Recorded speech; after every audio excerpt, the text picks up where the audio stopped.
Kisah Para Rasul 16 ayat 1-40. Timotius turut serta dengan Paulus. Paulus datang juga ke Derbe dan ke Listra. Di situ ada seorang murid bernama Timotius. Ibunya adalah seorang Yahudi dan telah menjadi percaya, sedangkan ayahnya seorang Yunani. Timotius ini dikenal baik oleh saudara-saudara di Listra dan di Ikonium, dan Paulus mau supaya dia menyertainya dalam perjalanan. Paulus menyuruh menyunatkan dia karena orang-orang Yahudi di daerah itu, sebab setiap orang tahu bahwa bapaknya adalah orang Yunani. Paulus menyeberang ke Makedonia. Dalam perjalanan keliling dari kota ke kota, Paulus dan Silas menyampaikan keputusan-keputusan yang diambil para rasul dan para penatua di Yerusalem dengan pesan supaya jemaat-jemaat menurutinya. Demikianlah jemaat-jemaat diteguhkan dalam iman, dan makin lama makin bertambah besar jumlahnya. Mereka melintasi tanah Frigia dan tanah Galatia, karena Roh Kudus mencegah mereka untuk memberitakan Injil di Asia. Dan setibanya di Misia, mereka mencoba masuk ke daerah Bitinia, tetapi Roh Yesus tidak mengizinkan mereka. Setelah melintasi Misia, mereka sampai di Troas. Pada malam harinya, tampaklah oleh Paulus suatu penglihatan. Ada seorang Makedonia berdiri di situ dan berseru kepadanya. Katanya, "Menyeberanglah kemari dan tolonglah kami." Setelah Paulus melihat penglihatan itu, segeralah kami mencari kesempatan untuk berangkat ke Makedonia.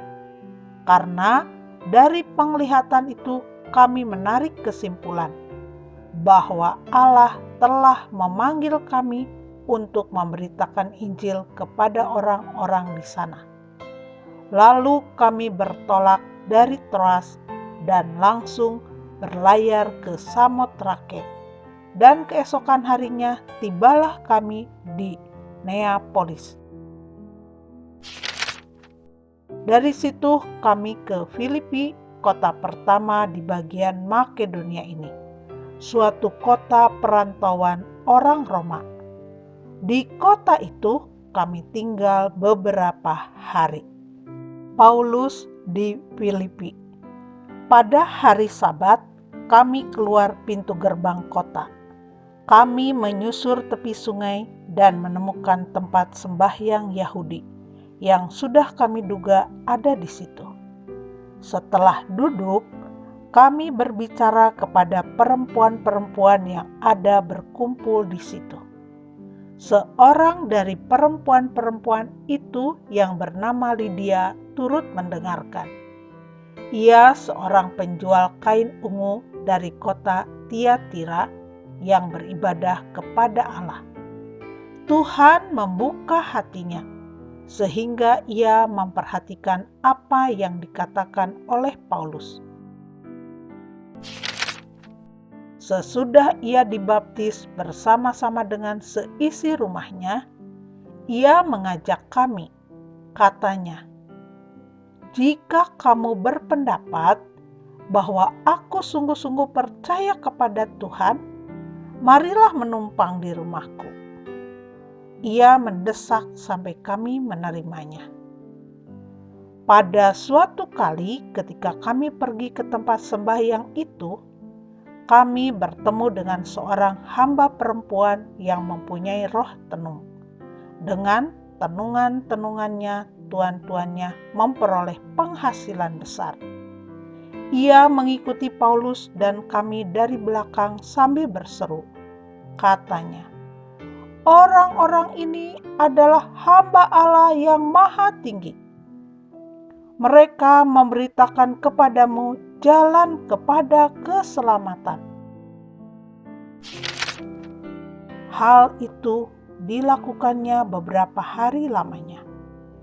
Tetapi ketika Paulus tidak tahan lagi akan gangguan itu, ia berpaling dan berkata kepada roh itu, "Demi nama Yesus Kristus, aku menyuruh engkau keluar dari perempuan ini."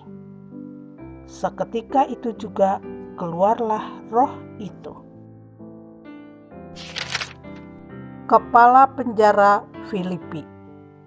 Ketika tuan-tuan perempuan itu melihat bahwa harapan mereka akan mendapat penghasilan lenyap, mereka menangkap Paulus dan Silas, lalu menyeret mereka ke pasar untuk menghadap penguasa. Setelah mereka membawa keduanya menghadap pembesar-pembesar kota itu, berkatalah mereka, katanya, "Orang-orang ini mengacau kota kita ini, karena mereka orang Yahudi, dan mereka mengajarkan adat istiadat yang kita sebagai orang Rom tidak boleh menerimanya atau menurutinya. Juga orang banyak bangkit menentang mereka." Lalu pembesar-pembesar kota itu menyuruh mengoyakkan pakaian dari tubuh mereka dan mendera mereka.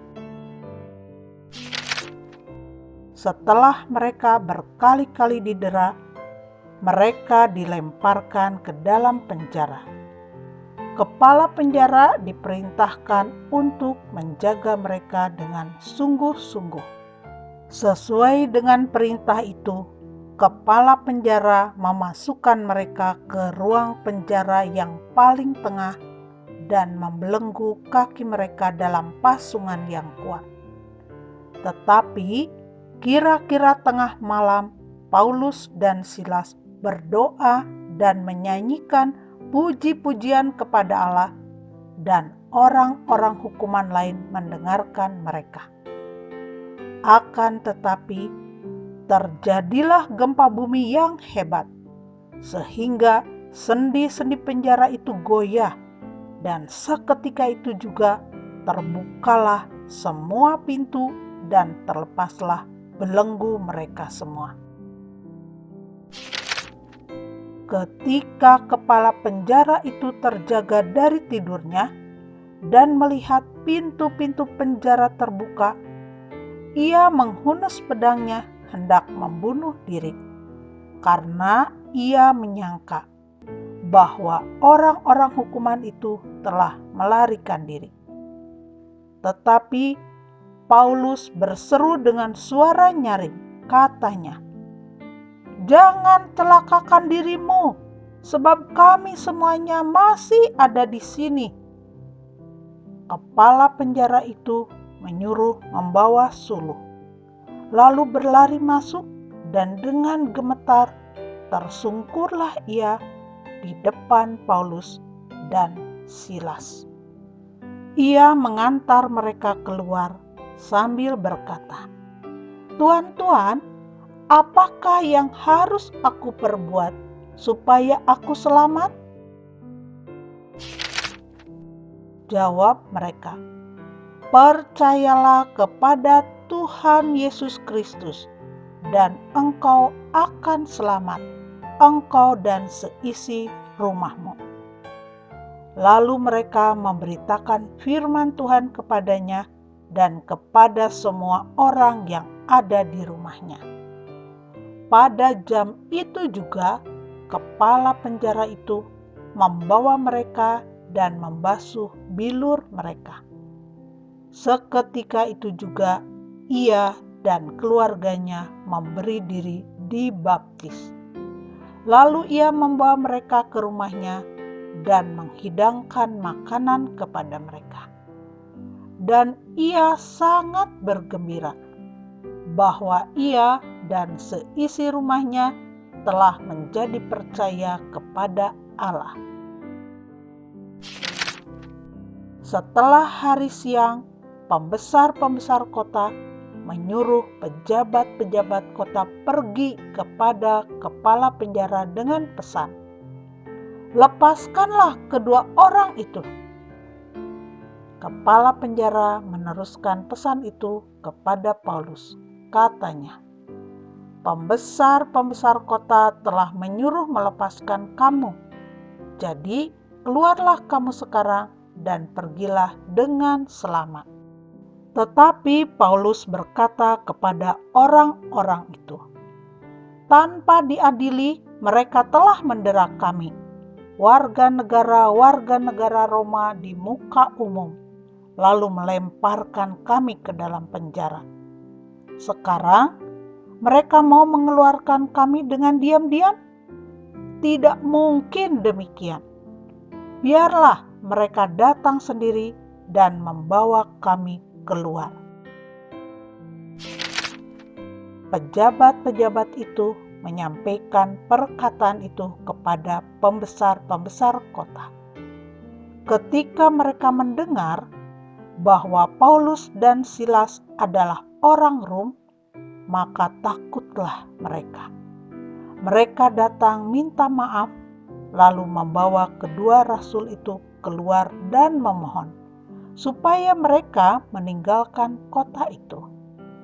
Lalu mereka meninggalkan penjara itu dan pergi ke rumah Lydia. Dan setelah bertemu dengan saudara-saudara di situ dan menghiburkan mereka, berangkatlah kedua rasul itu.